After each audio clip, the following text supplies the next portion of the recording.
Aujourd'hui, on va faire une première vidéo sur le bilan de masse en mécanique des fluides et en thermodynamique. J'ai déjà fait des vidéos sur les bilans de quantité de mouvement, mais on m'a demandé sur la chaîne de faire des vidéos ou une vidéo sur ce qui concerne les bilans de masse. J'avais un petit peu hésité à le faire.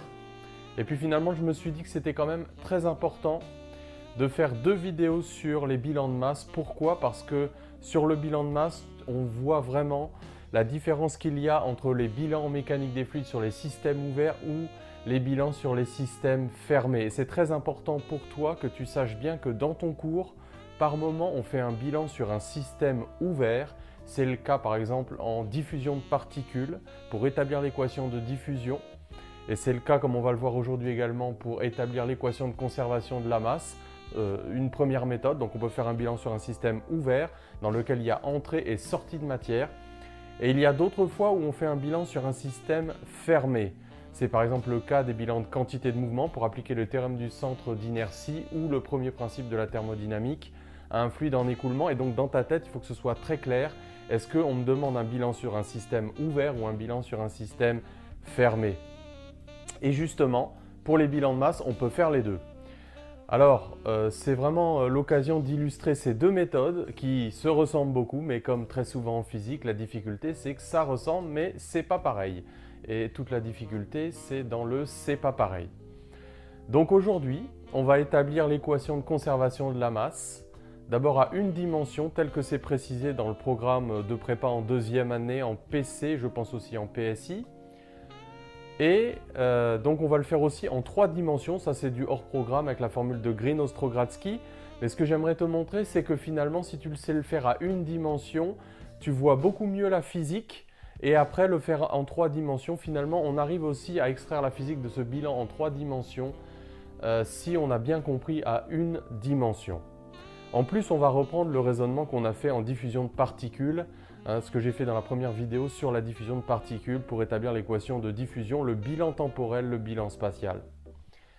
Donc l'idée pour établir l'équation de conservation de la masse, qu'on appelle aussi parfois l'équation de continuité à une dimension. Donc là, je vais l'écrire justement à une dimension. Donc elle va s'écrire comme ça, la dérivée par rapport au temps de la masse volumique. Alors a priori, donc la masse volumique est fonction de x et de t quand on a un écoulement à une dimension. La vitesse d'écoulement, elle aussi, dépend de x et de t à une dimension. On n'est pas forcément en régime permanent. Alors attention, là le v, ce n'est pas un volume massique comme on note parfois avec des minuscules, mais c'est bien la vitesse d'écoulement du fluide. Donc on va établir cette équation à une dimension.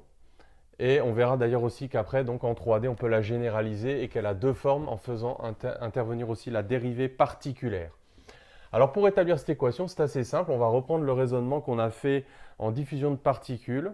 Il y a une petite phrase magique, c'est « je vais évaluer de deux façons différentes la variation de la masse contenue entre x et x plus dx pendant dt ».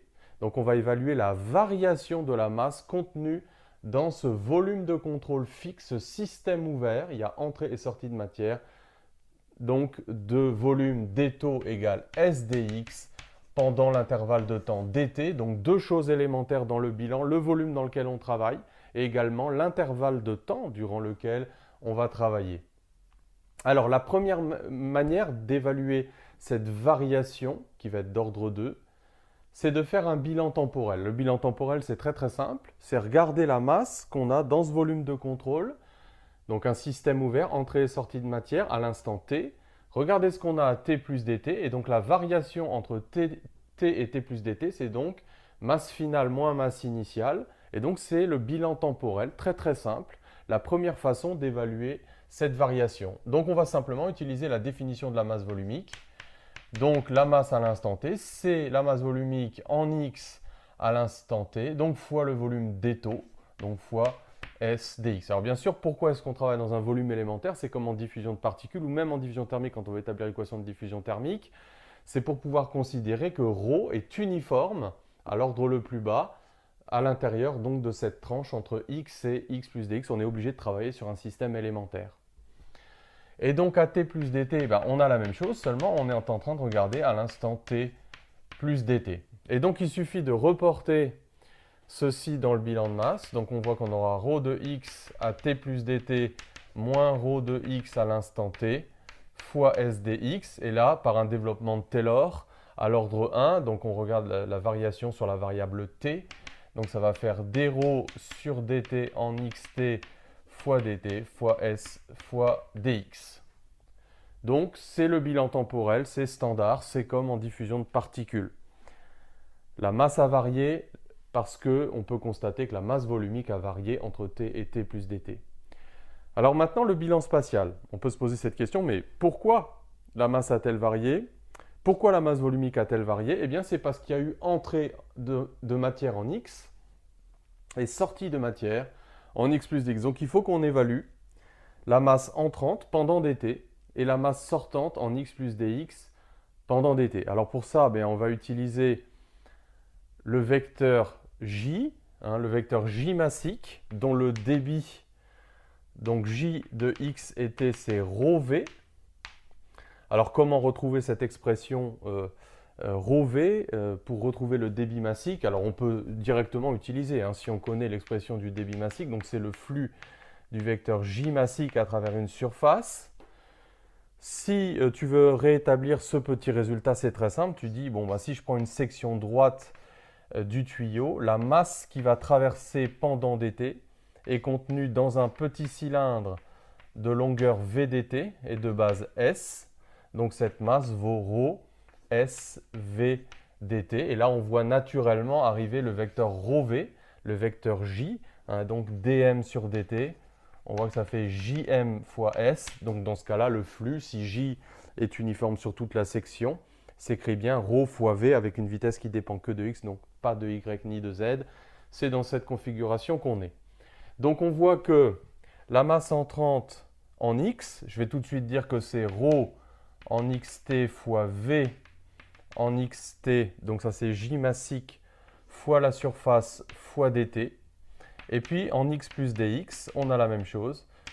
Donc à la fois ρ et à la fois v varient en fonction de x et de t bien sûr, mais là on regarde la variation en fonction de x. On a multiplié par dt à l'extérieur, donc à l'ordre le plus bas, là aussi on peut prendre v à l'instant t dans les deux situations. Et donc ici la même chose. Alors on va considérer globalement le produit ρ fois v, on reste groupir comme j'ai l'habitude de dire, c'est la fonction ρ fois v, dont on a la valeur en x moins la valeur en x plus dx, donc en xt fois dx fois s fois dt. Et donc le raisonnement suivant, alors tu peux aussi d'ailleurs l'adapter à des tuyaux de section variable, j'ai fait une vidéo sur le saxophone, tu peux regarder dans la playlist acoustique où on prend un tuyau de section variable, donc on adapte un petit peu, simplement il faut tenir compte du fait que S dépend de X, donc il sera à l'intérieur ici de la dérivée. Bon, tu peux regarder cette vidéo, elle est vraiment très intéressante, c'est un écrit CCP PSI d'il y a quelques années, c'est très classique, donc tuyau à section variable, mais là on considère que la section est constante, donc on identifie les deux. Les deux variations, c'est la même chose évidemment. Et donc par simplification, par le produit dts dx, donc s'il t'en manque un morceau, c'est que tu l'as oublié, eh bien on obtient le résultat à une dimension, qu'après on peut généraliser avec l'opérateur divergence, puisque là on reconnaît en fait la divergence de J massique qui dépend de x et qui est orienté selon l'axe des x. Et donc ici, on reconnaît cet opérateur divergence. Et donc, on peut généraliser en 3 dimensions cette écriture. dρ sur dt plus divergence du produit ρv j massique est égal à 0. Donc, la généralisation en 3 dimensions est admise dans le cadre du programme. Alors, est-ce qu'il y a moyen de démontrer ça en 3 dimensions avant de passer à la deuxième version avec la dérivée particulière qui est utile pour les écoulements incompressibles? Alors, pour démontrer ça en 3D directement, allez, je vais le faire ici. Donc, alors pour faire ça, eh bien, on considère un volume de contrôle. Alors, on lui donne souvent comme ça une forme patatoïdale, donc un système ouvert dans lequel il y a des zones dans lesquelles il y a du fluide qui entre et des zones dans lesquelles il y a du fluide qui sort. Alors évidemment, commencer la démonstration directement par cette version en 3D, bien sûr, c'est plus général, mais on voit moins la physique avec vraiment le bilan temporel, le bilan spatial, mais en fait on fait aussi un bilan temporel et un bilan spatial. Parce que qu'est-ce qu'on fait? Eh bien on pourrait calculer la masse totale contenue dans ce volume. Eh bien à l'instant T. Pour ça on va la découper en volumes mésoscopiques de taille d'étau, et donc on va additionner toutes les masses qui sont contenues autour de chaque point M de ce volume, donc de ce volume de contrôle. Et bien sûr, ça fait l'intégrale de ρ en M et en T fois d'étau. Donc la masse volumique locale, alors bien sûr, hein, elle pourrait varier d'un point à l'autre de ce volume. Donc ça, on a additionné toutes les petites masses à l'instant T contenues dans ce volume de contrôle. Mais ce volume de contrôle est un système ouvert. Il y a entrée et sortie de matière. Alors la question qu'on va se poser, c'est quelle est la variation au cours du temps de cette masse? Est-ce que cette masse peut varier? Alors oui, elle peut varier. S'il rentre plus de matière qu'il n'en sort, elle augmente. S'il en sort plus qu'il n'en rentre, elle diminue. Si on est en régime permanent, on va voir qu'elle reste constante. Mais de façon générale, elle peut varier. Et pourquoi pourrait-elle varier? Eh bien, parce qu'il y a des zones pour lesquelles il y a de la masse qui rentre et des zones pour lesquelles il y a de la masse qui sort. Alors, la difficulté un petit peu de cette démonstration en 3 dimensions, c'est qu'en fait, on va traiter d'une seule manière algébriquement le flux de matière qui rentre, de masse qui rentre dans ce volume de contrôle sous la forme suivante. Tu sais que quand tu as une surface fermée, tu es obligé d'orienter la normale vers l'extérieur. Tu ne peux pas l'orienter vers l'intérieur. Alors, si on calcule le flux de ρV avec cette convention obligatoire d'orientation sur toute la surface fermée, donc on met un rond pour dire qu'elle est fermée. Là, tu vois, je n'avais pas mis de rond parce qu'en fait, une section droite comme ça ne délimite pas à elle toute seule un volume. Donc, elle est ouverte. Une surface fermée, c'est une surface qui à elle toute seule délimite un volume. Ça, c'est ce qu'on pourrait appeler le flux sortant, le débit massique algébriquement sortant de cette masse. Alors pourquoi je dis algébriquement sortant? Bien parce que si le produit scalaire ρV et ds est positif, ça signifie que voilà, ce sera par exemple les contributions ici. Hein, là, le produit scalaire sera positif, donc ça veut dire que c'est de la masse effectivement sortante. Au contraire, dans ces zones-là, ds sera orienté dans l'autre sens que le vecteur j. Donc le produit scalaire sera négatif. Donc on voit bien qu'en l'écrivant comme ça, c'est un flux algébriquement sortant. C'est-à-dire qu'il est positif si ça sort, mais il est négatif si ça rentre. C'est algébrique. Alors, regardons un petit peu. dm sur dt, c'est la variation de la masse. Or ça, c'est le flux sortant. Et nous, c'est un peu la convention du portefeuille. On va compter positivement ce qui contribue à une augmentation de la masse et négativement ce qui contribue à une diminution. Donc on va mettre un signe moins en fait. Ce signe moins, c'est pour respecter cette convention. Seront comptés positivement les flux qui sont véritablement entrants et négativement ce qui est sortant. Voilà, d'où l'origine de ce moins, c'est souvent ça un petit peu la difficulté. Et donc la fin de la démonstration repose sur l'égalité de Green-Ostrogradsky. Donc Green-Ostrogradsky qui nous permet de transformer cette intégrale en surface en une intégrale en volume de la divergence de ρV dans le volume. Donc on transforme un flux sur une surface fermée en une intégrale en volume.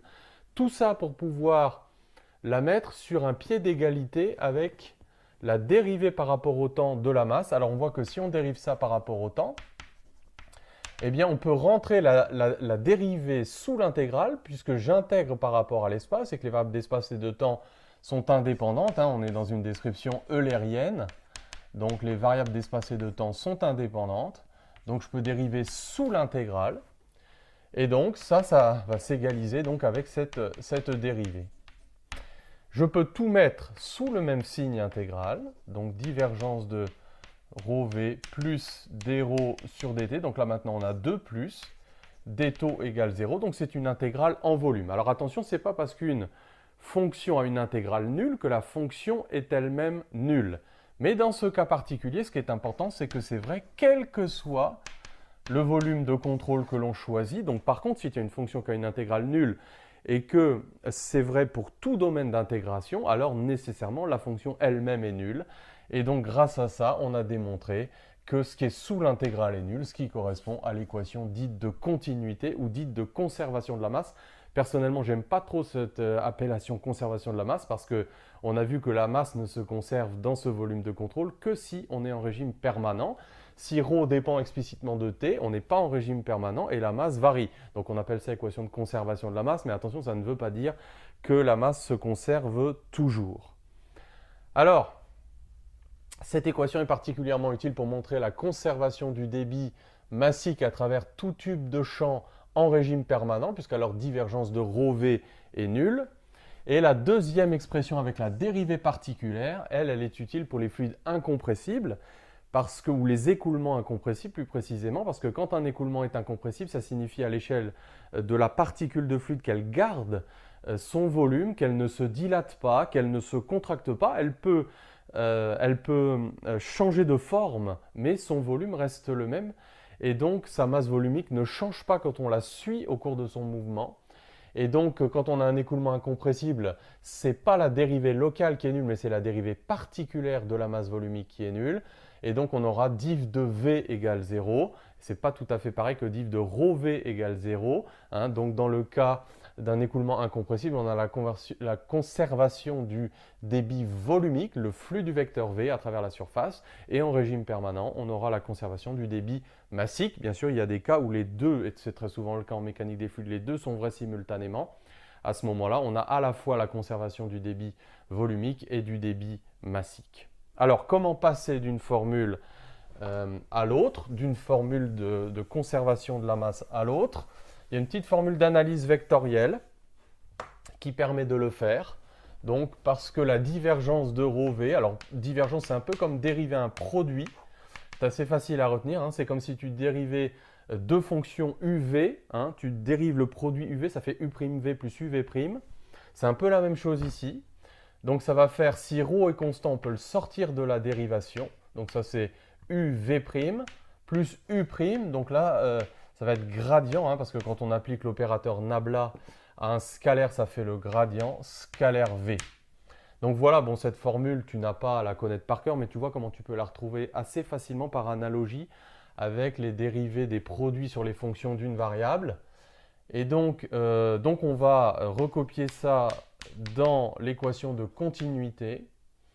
Donc je vais mettre, alors on peut la réécrire aussi V scalaire gradient, et on peut même l'écrire comme ça, V scalaire grade appliqué à ρ. Je te rappelle que pour les champs scalaires, on a vu ça dans la vidéo sur la dérivée particulière, la place des parenthèses n'a pas d'importance. Par contre ici, si tu mets un champ vectoriel, attention, c'est V scalaire grade opérateur appliqué au champ vectoriel. Là, tu n'as pas le choix des parenthèses, donc il faut faire attention à ça. La dérivée particulière appliquée à un vecteur ou à un scalaire. Donc plus ρ divergence de V égale 0. Et là, on reconnaît donc la dérivée particulière de la masse volumique, donc qui physiquement représente donc la variation de la masse volumique d'une particule de fluide que l'on a suivie dans son mouvement avec la variation locale et la variation convective. Donc je te renvoie, si tu as des difficultés sur la dérivée particulière, à la vidéo sur ce sujet-là. Voilà, donc ça c'était bilan sur un système ouvert. En fait, quand on fait ça, on fait aussi un bilan temporel, et le bilan spatial, en fait, il est représenté par ce terme-là avec la difficulté de l'algébrisation. En fait, on note de la même façon les zones où le flux entre, où il sort, parce que tout est algébrique, tout est compté dans le produit scalaire VDS, mais fondamentalement, c'est la même chose, même si ça paraît un peu plus abstrait. En tout cas, voilà la démonstration en 3 dimensions. Donc, tu retiens bien, si je fais un bilan sur un système ouvert, il faut une surface de contrôle fixe. Et donc, l'idée, c'est que j'exprime de deux façons différentes la variation de la masse dans ce volume de contrôle, le bilan spatial, le bilan temporel. Je ne suis pas en train de suivre un système fermé dans son mouvement, mais je travaille sur une surface de contrôle fixe dans laquelle il y a entrée et sortie de matière. Dans la prochaine vidéo, on va regarder comment fermer le système. Donc là, on va suivre un système fermé de masse constante, c'est un raisonnement complètement différent dans son mouvement, et on va même voir deux façons équivalentes de fermer ce système-là, parce que voilà, on peut le fermer avec de différentes manières. Et donc ça, on verra ça dans la prochaine vidéo. À très bientôt.